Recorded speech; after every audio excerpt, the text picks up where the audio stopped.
is President Trump your boss? President Trump has designated me as chairman of the FCC. I think it comes as no surprise that I'm aligned with President Trump on policy. I think that's why he designated me as chairman. But ultimately, Do you consider him your boss? Ultimately, President Trump designated me as chairman. I can be fired by the president. The president is the head of the executive branch. Welcome back to the channel. Before we dive into this absolute circus of a hearing, do me a favor and hit that like button and subscribe to the channel so we can keep bringing you the truth that the mainstream media refuses to cover. What if I told you that the very people lecturing us about the sanctity of the First Amendment today are the exact same ones who tried to shut down local news stations just a few years ago because they didn't like the reporting? Today we are looking at a heated exchange between FCC Chairman Brendan Carr and Senator Andy Kim, followed by a masterclass in logic from Senator Ted Cruz. Expert agency, is that correct or not? Senator, there's been sort of a sea change in sort of the law in the approach since I think I wrote that sentence, I'm assuming, since you gave it to me. You said it in front of Congress. Right. The view has been that the Communications Act was passed in 1934, 1 year before Humphrey's executor, and so Congress did not include in the Communications Act for-cause removal of FCC commissioners. So I can be fired by the president for no reason or any reason at all. The theory had been that courts would read for-cause removal into the statute, and that was the basis for that viewpoint. I think now it's clear that that's not the case. And so formally speaking, the FCC isn't independent because we don't have that key piece, which is for-cause removal protection. So when you're talking about all power vesting in the president, I mean, I just want to read this a little more because you're saying not just that it is an independent agency, but you're saying that Congress did not want these technical decisions to be made in a haphazard manner or based on misinformation or short-term political interests. You specifically said it placed the authority outside of the executive branch for a reason. So you were not just stating what was the law at the time.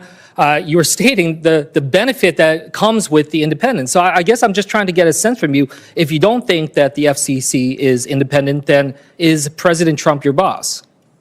President Trump has designated me as chairman of the FCC. I think it comes as no surprise that I'm aligned with President Trump on policy. I think that's why he designated me as chairman. But ultimately, do you consider him your boss?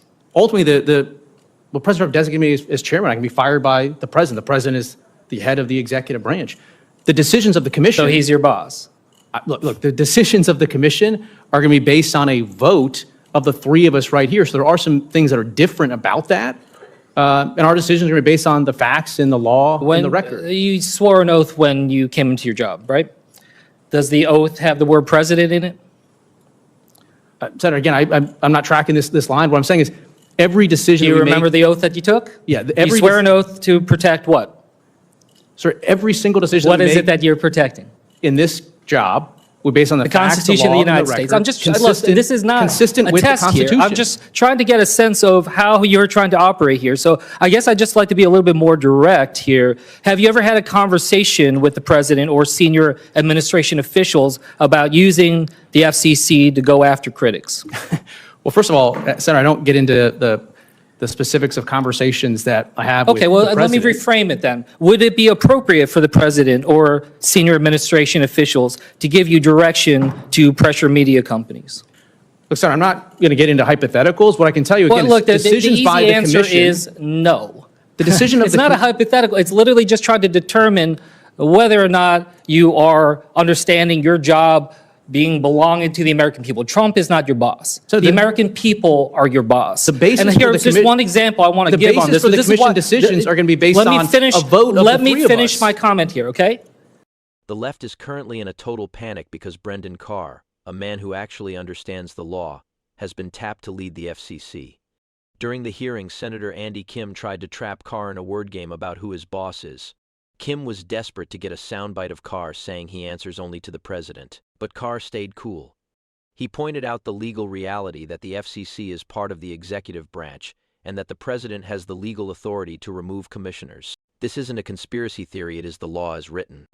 The reason I raise this is because whether or not you had that conversation in the Oval Office or on a phone call, what we do is we see it all out in front. On August 24th, Trump wrote ABC and NBC fake news. They are simply an arm of the Democratic Party and should, accordingly to many, have their licenses revoked by the FCC. I would be totally in favor of that because they are so biased and untruthful and an actual threat to our democracy.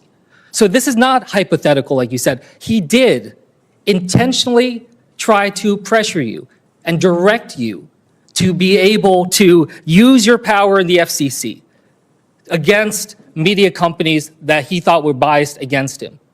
So that's why I just want to say, this is not hypothetical.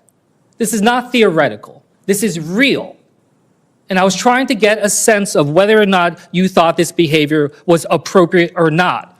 And your failure to be able to directly dictate a line and show that there is integrity in this process concerns me, because before the FCC comes all of these decisions.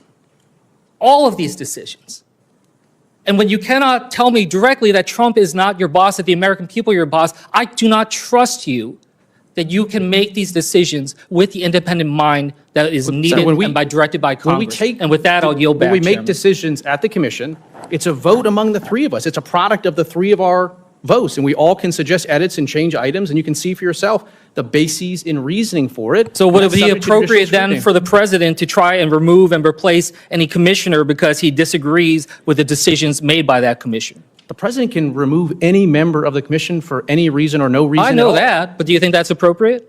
It's up to the president to decide. Okay, well then we got your answer. With that, I'll yield back. Senator Kim then tried to use President Trump's social media posts about ABC and NBC as a weapon, claiming Carr is going to be a tool for censorship. It is rich hearing this from a party that has spent the last 4 years cozying up to big tech to silence American citizens. Kim claimed he doesn't trust Carr to be independent, but we all know what independence means to the radical left. It means doing exactly what they want. Thank you. So I would note Senator Kim asked multiple questions about whether it is appropriate for politicians to try to pressure the FCC to silence their critics. My answer to that is unequivocally no, but that happens to be my answer whether those politicians are Republicans or Democrats. And I'd like to now enter into the record a letter dated April 11th, 2018, and it was directed to the then chairman of the FCC, Ajit Pai. And it says, "We write to express our grave concerns regarding Sinclair Broadcasting Group's conduct. This conduct affects its fitness to hold its existing broadcast licenses and its fitness to acquire even more broadcast licenses through the proposed merger with Tribune Media Company." And what the signatories of this letter was concerned about is that Sinclair had their local anchors warn the populace of the dangers of, quote, one-sided news stories plaguing our country. In other words, Sinclair spoke out against bias in journalism. Apparently, our Democrat colleagues did not like that. And in writing, they urged the FCC to strip the licenses and block the merger. And this letter is signed by Maria Cantwell, by Patty Murray, by Ron Wyden, by Richard Blumenthal, by Bernie Sanders, by Tammy Baldwin, by Tom Udall, by Elizabeth Warren, by Ed Markey, by Tina Smith, by Jeff Merkley, and by Cory Booker. And so I am going to enter this letter into the record without objection. It is so entered.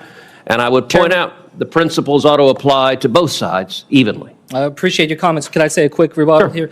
I just want to say this is another attempt to muddy the waters. Chairman Carr's threats to companies he directly regulates are not the same thing as a letter from Congress requesting an agency examine a matter of public concern. Members on both sides of the aisle frequently write similar letters. That's the proper oversight role of Congress. As one example now, Secretary of State Rubio and other Republican senators wrote to the FCC in 2022, urging the agency to thoroughly scrutinize a proposed sale of Spanish language radio stations, concerned it would, quote, silence political viewpoints. So I hope my colleagues, we stop trying to distract from the clear and present attacks right now upon our First Amendment. Chairman Carr's targeted threats against the licensees he directly regulates, and we can hear from Chairman Carr without further delay. So Senator Kim is factually incorrect. This letter is calling for the FCC to block the licenses, to block the merger, because the Democrats who signed this disagreed with the content on that station. And the difference, I was on that committee then. Ted Cruz stepped up to the plate and completely flipped the script. He didn't just defend Carr, he brought the receipts. Cruz entered a letter into the record from 2018 signed by a laundry list of top Democrats, including Bernie Sanders and Elizabeth Warren. These senators literally wrote to the FCC demanding they block a merger and investigate Sinclair Broadcasting, because the station had the nerve to warn viewers about one-sided news stories. When this happened, I spoke out against it at the time.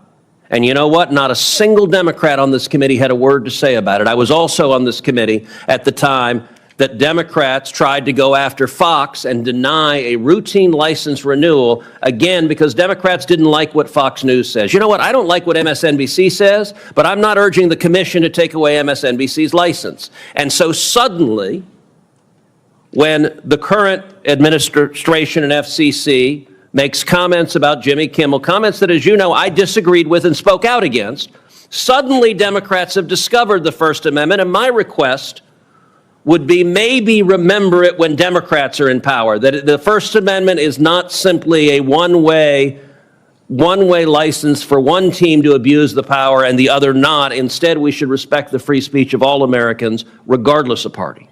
I agree with that statement you made. A lot of what you just said, I was not on the committee at that time, and I hope going forward, as I am on this committee with you, that we can work together to show that we do this regardless of who is violating, that we try to show that integrity to the process. That would be a wonderful development. I hope so as well. Senator Curtis, I believe. Think about that for a second. The Democrats tried to use the power of the federal government to crush a company because that company spoke out against media bias. Cruz also reminded everyone how Democrats have gone after Fox News licenses in the past. It is the height of hypocrisy. They only care about the First Amendment when it protects their friends in the legacy media. Brendan Carr is right to align with a president who wants to dismantle the administrative state and return power to the people. We need an FCC that respects the Constitution and doesn't just act as a shield for corporate media giants. The Democrats are terrified because for the first time in a long time, the person at the helm of the FCC isn't going to play their games. That is the breakdown for today. The left will keep trying to muddy the waters, but the facts don't lie. If you enjoyed this analysis and want to see more content standing up for our values, make sure you like this video and subscribe to the channel before you go. Leave a comment below letting me know what you think about Ted Cruz's rebuttal. Thanks for watching and stay vigilant.